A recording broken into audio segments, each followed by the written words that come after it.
Hello, আসসালামু আলাইকুম।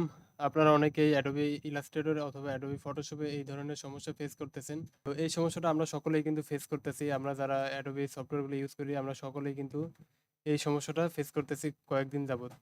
তো আজকের ভিডিওর মাধ্যমে আমি এর একটি সঠিক সমাধান দেওয়ার চেষ্টা করব। তো চলুন শুরু করা যাক আজকের ভিডিও। প্রথমেই আমরা চলে আসবো উইন্ডোতে। উইন্ডোতে আসার পরে আমরা উইন্ডো সিকিউরিটি এখান থেকে স্ক্রল করে নিচে যাব। তো এখানে আসার পরে আমরা নিচে গিয়ে উইন্ডো সিকিউরিটিতে যাব। উইন্ডোজ সিকিউরিটি, এই যে উইন্ডোজ সিস্টেম, উইন্ডোজ সিকিউরিটি, এখানে ক্লিক করার পরে আমরা থ্রি ডটে যাব। এখানে থ্রি ডটসে যাওয়ার পরে আমরা এখানে ক্লিক করব ফায়ারওয়েল অ্যান্ড নেটওয়ার্ক প্রোটেকশন, এখানে ক্লিক করব। এখানে ক্লিক করার পরে দেখেন আমাদের এখানে কতগুলো অপশন আসছে। এখান থেকে আমরা অ্যাডভান্স সেটিংসে যাব। এখানে এই যে অ্যাডভান্স সেটিংস, এখানে ক্লিক করার পরে আমরা এখানে একটা পারমিশন চাবে আমাদের কাছে। তো আমরা এখানে ইয়েস দিয়ে দিব। ইয়েস দেওয়ার পর আমরা এটা একটু মিনিমাইজ করে রাখি। আমাদের এখানে কাজ হবে। এখানে আসার পরে ইনবাউন্ড রুলস এবং আউটবাউন্ড রুলস নামে দুটো অপশন আছে দেখেন। আমাদের কাজ হবে এই দুটো অপশনের। তো আমরা প্রথমে ইনবাউন্ডস রুলসের কাজ করি। এখানে ক্লিক করার পরে দেখেন একদম ডাইন সাইডে আমাদের নিউ রুলস নামের একটি অপশন আসছে। এখানে ক্লিক করার পরে আমরা প্রোগ্রাম অপশনে ক্লিক থাকা অবস্থায় আমরা নেক্সটে দিব। নেক্সট নেক্সটে দেওয়ার পর আমাদের কাছে একটা দিস প্রোগ্রাম পাথ, আমাদের যেই সফটওয়্যারটায় সমস্যা হয়েছে সেই সফটওয়্যারের লিঙ্কটা এখানে দিতে হবে। তো আমরা আবারও আমাদের উইন্ডোতে চলে আসি। উইন্ডোতে আসার পর আমাদের যে সফটওয়্যারের সমস্যা হয়েছে সেটা আমরা লিঙ্ক দিয়ে দেব। তো আমরা সিম্পলি ফটোশপে আসলাম, ফটোশপে রাইট ক্লিক করব। রাইট ক্লিক করার পর আমরা মোড়ে যাব। মোড়ে যাওয়ার পরে আমরা ওপেন ফাইল লোকেশনে দিব। ওপেন ফাইল লোকেশনে ক্লিক করার পরে আমাদের এমন একটি অপশন আসবে। এখানে আসার পর আমরা রাইট ক্লিক, এখানে আসার পর আমাদের শর্টকাট লেখা আছে, এই যে দেখেন এখানে একটু খেয়াল করেন। এখানে শর্টকাট লেখা আছে। আমাদের এখানে শর্টকাট লেখা থাকলে হবে না, আমাদের এখানে অ্যাপ্লিকেশন লেখা থাকতে হবে।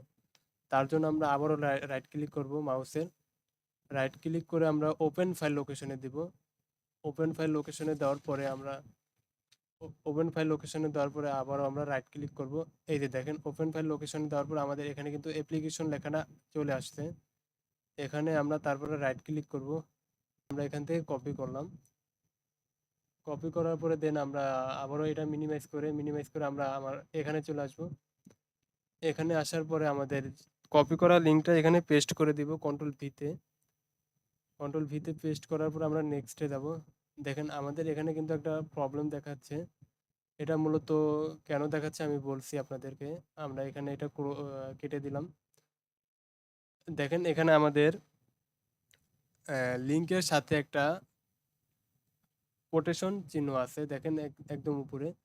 আমরা এটা কিবোর্ডের ব্যাক স্পেস দিয়ে আমরা এটা কেটে দিব। আমাদের এখানে লাস্ট একদম শেষেও কিন্তু একটা কোটেশন চিহ্ন আছে, এই যে সি সি এর পিছনে দেখেন উপরে। এটাও আমরা কিবোর্ডের ব্যাক স্পেস দিয়ে কেটে দিব। এরপরে আমরা নেক্সটে ক্লিক করব। নেক্সটে ক্লিক করার পর দেন ক্লিক করার পরে ব্রোক দ্য কানেকশনে ক্লিক করব। ক্লিক করার পর আমরা নেক্সটে দিব। নেক্সটে দেওয়ার পর আমাদের এখানে দেখেন ডোমেইন, প্রাইভেট, পাবলিক, এই তিনটা অপশন আমাদের সিলেক্ট থাকা অবস্থায় আমরা আবারও নেক্সটে ক্লিক করব। নেক্সটে ক্লিক করার পরে আমাদের যেই সফটওয়্যারটা সমস্যা হয়েছে, যেই সফটওয়্যারটার কাজ করতেছি আমরা, সেই সফটওয়্যারের নাম আমরা এখানে দিয়ে দেব। তো আমাদের যেহেতু ফটোশপের সমস্যা হয়েছে, আমরা ফটোশপ নিয়ে কাজ করতেছি, তা সেজন্য আমরা ফটোশপের নামটা এখানে দিয়ে দেব।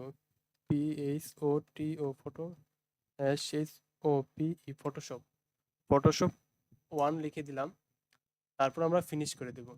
দেন আমাদের ইনবাউন্ড রুলসের কাজ শেষ। দেখেন আমাদের এখানে ফটোশপ 1 লেখা আসছে। এখানে দেখেন আমাদের এখানে ফটোশপ 1 লেখা আসছে।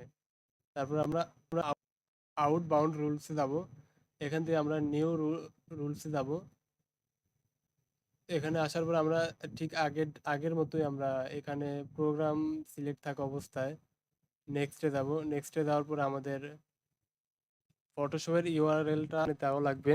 তো তখন আমি কপি করে নিয়ে আসছিলাম, এই জন্য আমার এখনও কপি আছে। আমি কন্ট্রোল ভি দিয়ে পেস্ট করে দিলাম। এই অপশনটা বাদ দিয়ে দিলাম, এই কোটেশন অপশনটা এখান থেকেও বাদ দিয়ে দিলাম। বাদ দেওয়ার পরে আমরাও নেক্সটে যাব। নেক্সটে যাওয়ার পরে ব্লক দা কানেকশনে সিলেক্ট থাকা অবস্থায় আমরা নেক্সটে যাব।